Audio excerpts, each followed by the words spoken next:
Okay, good morning, everyone, and welcome to our second episode of Host the Pro, where disruptive influencers talk about e-commerce marketing. Today, we have an amazing person with us, Jamie Turner. Hey, Jamie. Hey, good to see you. I'm glad to be here and can't wait to dive into this topic. It's a heavy-duty topic. It is, and today we're going to speak together about one-to-one marketing. You'll hear all about it and how does it relate to e-commerce. But just before that, a little bit about Jamie. He was recognized by Career Addict as one of the world's best speakers. So we have high expectations today, Jamie. Coca-Cola says he's, thought-provoking. Verizon says is engaging. The Bachelor, transformative. So we're very much looking forward to our talk today. Jamie is an expert in marketing, persuasion, and leadership. And as I said, today we're going to speak about one-to-one marketing. So Jamie, tell us more. What's your story? Excellent. Yeah, thanks for having me on board. I can talk at length about this. I will keep going. Anytime you want to interrupt me, feel free to do so and help ask me to clarify things. But one-to-one marketing is the topic of my next book. The book is called An Audience of One, and it'll be published by McGraw-Hill in September of 2021. And the idea is we've lived in a world of mass marketing for the last 100 years, where we would go in and say, hey, we're going to broadcast a TV commercial or a radio commercial or whatever to large groups of people. It was a good model for the first 100 years of marketing, sort of contemporary marketing, but there was immense amount of waste in it. So if you think about, if you have a perfume and you're advertising perfume, and let's just pretend that the only people who buy perfume are women. Actually, men buy it as gifts, but let's just pretend. And then you run a perfume commercial on a TV campaign, on a TV show. There's immense amount of waste because half the people aren't women buying perfume. And of the half, maybe half of those just bought perfume in the last year and they don't need new perfume. So suddenly you're narrowing down the ability to spend your money wisely. So what one-to-one marketing is about is it's about how to grow your revenues by narrowing your focus. And so what we talk about is how to use data and use that data to create customer profiles. Now, as we all know, in Europe and the United States and the Middle East, data is a sensitive topic because people are concerned about their privacy.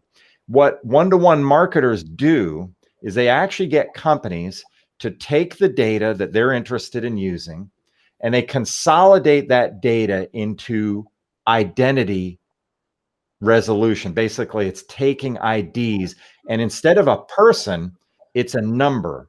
And so the brand can now target people and really get specific with their targeting, but they're still protecting the privacy of the individual because the brand doesn't know who that individual is. They just know that they're customer number 1574372. So it's just a data point. So when we understand that one-to-one marketing is a shift from mass marketing, where there was a lot of waste, to hyper-targeted marketing, then it starts getting interesting because it's about more than just hyper-targeting. It's about actually following people through the sales funnel. And even though I know we're talking about e-commerce here, you can actually do it when they purchase the product at a bricks and mortar store. So it's not just about watching people go through a sales funnel, because that's not that hard to do if you're a digital marketer. Instead, it's about watching people go through the sales funnel, and then whether they buy it at an e-commerce store or at the bricks and mortar store, suddenly you're able to track that. Let me give you a story as an example. Yeah. Let's say you're Nike running shoes, and you're running a campaign in the United States of America. What you would do is take the data you have about all the people who've bought your shoes before. Now, that data comes from a variety of sources. Some people sign up for the Nike e-newsletter. Some people bought it online. Some people bought it at the Nike store, the bricks and mortar store. You take all of that data and put it into non-personally identifiable data sets Now we're protecting people's privacy, but now we're able to segment that data and hyper target ads to them. So let's say, and this is where it gets really cool, this is a hypothetical example, but let's say you're introducing a new basketball shoe and you know that people who attend basketball games are going to be a likely customer for you. So what you can do is you can take data from people who've attended basketball games in the last month and then create a subcategory of that out of your data set. So you've got millions of people in your data set and you say, I only want people who've been to a basketball game in the last month as part of that data. Now, how do we know that? We use your mobile phone device to figure out that, hey, you were at an NBA game in the last month. And we can use that tracking data to kind of zero in on things. Now we have a subcategory of people who we know, A, buy Nike shoes, and B, have been to a basketball game. But let's get more specific. Let's say we want people, yeah, let's say we want people who buy shoes once every 3 months. Now we can get an even tighter data segment.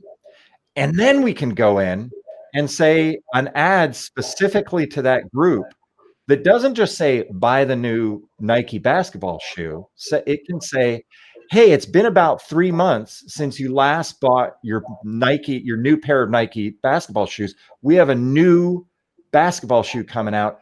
Come on in and either click on this ad to buy it on our e-commerce store, or if you want to just go to the bricks and mortar store and buy it at the Nike store, we can tie all of that data together and not only see that our ad was delivered to you, that you engaged with the ad, but then you bought the ad either on the e-commerce store or the bricks and mortar store. So I've covered a lot of ground there. We can get into other topics like attribution and things like that, but that's just a beginning. And let me pause for a second. I did a lot there, and see if you have any questions about what I've talked about or anything you want me to expand on as we move forward. Yeah, sure. I think, it's one of the biggest challenges for brands to actually do this hybrid tracking between their online activity and their offline activity. So it's super fascinating to be able to build those funnels and actually track what's happening throughout the funnel, even if it ends up with, buying in your store, in one of your stores, and now they're, starting to be open. So it's it's actually happening today as COVID, starting to relax here. Right. I think one of the challenges here for brands also is also to understand what kind of data should they be, targeting. Sometimes for them, how do I know I should really target the ones that actually attended a basketball play rather than, showed up on an Oprah show? So it's kind of, how do I know? Yeah. How do I actually define this targeting? Yeah. So what most brands do, because data is such a sensitive topic, there are companies out there called customer data platforms, which people use for their own data. It might be Salesforce, it might be any number of different things, but they would take their customer data from Salesforce, from your marketing automation platform, from your sales data, your customer relationship management data. But you want to actually keep that at a distance because you're taking that data, again, to protect people's privacy. You hand it off to a data service platform. The data service platform cleans up the data, and they go in and they say, we have Rakafit is in our data, but she's in our CRM platform. She's also in our e-commerce platform. She's also here. And there's all this conflicting data because sometimes she uses her formal name, other times she doesn't use. But we can go in and take that formal that data and fix it so it's cleaned up. Let me give you an example. My name is Jamie Turner, but legally I go by James Turner. So all my credit cards say James Turner. Well, a data service platform can go in and they use data and analytics, and they go, oh, Jamie Turner is actually the same person as James Turner because they see my mobile device at my home, and they tie my home address to these two people out there, one named Jamie, the other named James, and they say, this is actually the same person. So it's a way to clean up the data. But for the people viewing this right now, what you want to do is take your data, go to a service platform and use and have them clean it up so that then now they can create these segments. And you can go in and say, we have a bunch of customers who buy basketball shoes every 3 months. That's our first party data. We want you to go out and find other customers who are similar to that, who aren't in our database yet. And so the DSP, the data service platform, can go out and find those customers, those lookalike customers, and then say, okay, you want to target those people in your ads and make an ad just for those kind of people and not your existing customers? I say, yeah, that'll help me grow my sales and revenues. And all of a sudden we do it. So it's really fascinating stuff. It can get very complex, but the audience that is listening to this now, and of course, everybody on your team is geared for that because you understand data and you understand how to use it. So if you are a sophisticated marketer working with a sophisticated company like Mayple, then you're going to end up being able to do all of this stuff. So it works out pretty well. Amazing stuff. Why do you think, e-commerce brands that are, looking to really expand to more channels, to more opportunities, they're always looking for ways, to increase conversion rates, to lower their CPA, to really increase all the metrics. How do you think this kind of methodology of really being focused on data and being very hyper targeting, your audience, how does it impact, an e-commerce brand when they want to scale? Yeah. So of course, there's a great line that I always preach, which is test your way to success. And of course, everybody that is listening to this right now and everybody that works with you is very big on testing and seeing what works and then comparing things.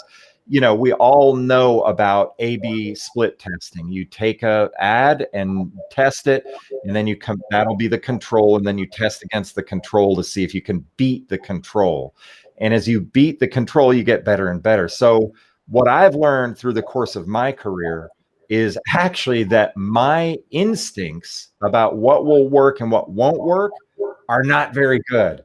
And that's funny because I always tell, really, well, then you'd probably do the same thing I do, which is I always say, follow the data.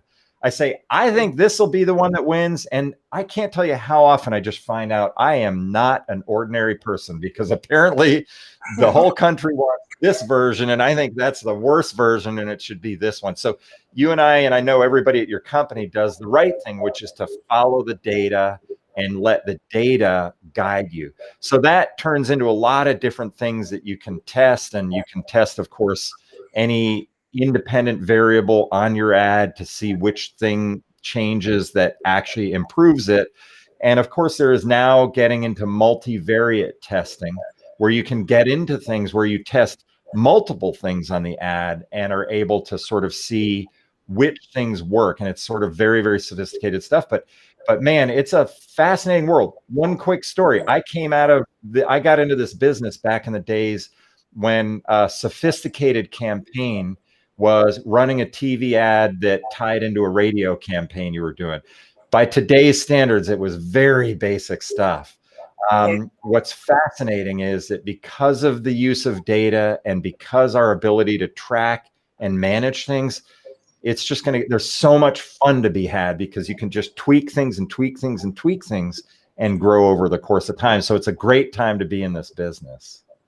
So true. And it's amazing that every topic we speak about, when we're speaking about e-commerce brands and online brands, we end up talking about data because eventually it basically the basics of everything you do, whether it's inbound, whether it's ads, whether it's email marketing, everything starts and ends with data. And this is where you can really leverage, your budgets and really scale as a brand. So absolutely. It's exciting times right now. Very, very, very, very good times to be in this industry. If you are a person who can grasp data. Now, an interesting thing on that, by the way, I'm not necessarily very good with numbers or very data centric. Part of the reason I write books, and the next one is an audience of one, and part of the reason I write it is because I'm not good with it. And I have to learn how to teach it in order to understand it in my own brain. So for those people who are listening to this, who are like me, who are not necessarily statisticians and all that, if you can get the general concepts, you can let really sophisticated data analytics people go in. It's your job to just understand the fundamentals and the foundation. And if you can do that, you're off to the races. So my point being, the good news for people like me, who's not necessarily very good with numbers, I'm more of a creative person, is as long as you can understand certain concepts, you can actually still participate and still be involved. And then when it comes down to slicing and dicing the data to finely tune it, that I turn over to other people who are much better at that than I am. Yeah. One tip that you would give an e-commerce leader that is looking to really scale this year? The biggest tip is don't be afraid of new technologies and techniques. And I think what happens for all of us, myself included, is we get into a role where we're working on things that are hard and we're just trying to keep our business afloat and all that sort of stuff. And then something new comes along that's like, I don't have the energy for that. I don't have the bandwidth for that. And what we want to do is to try to make sure that we carve out a certain percentage of the day, or it might be in the evening, or I tend to get into the office early as a way to kind of carve out some space to learn new things. And then when you learn those new things, you're able to actually make it work out better for your business. So key point there is don't be afraid of new technologies, jump in on it and use those new technologies to grow your business. But you have to not be afraid of new technologies. So true. Jamie, thank you so much. It was a pleasure and always a pleasure. It is always a pleasure. I forgot to show everybody my studio. I'm coming live from the studio here in Atlanta, Georgia. But I have been to Tel Aviv. I've been to Jerusalem. I've been to the Sea of Galilee. I absolutely love Israel. So for all my friends in Israel, and I have many of them because I got to know so many people when I was there, I love your country. I tell everybody in the United States they need to visit Israel because it's a fascinating place. Great history, great culture, great food, great wine, great everything. And so I'll be back at some point. Yeah, exactly. So I'm actually looking forward to getting back to Israel sometime, and I'll see you when I'm there. I want you to take me on a tour. Definitely so. We're waiting for you. Great, Jamie. Thank you so much. Toda raba. Bye-bye.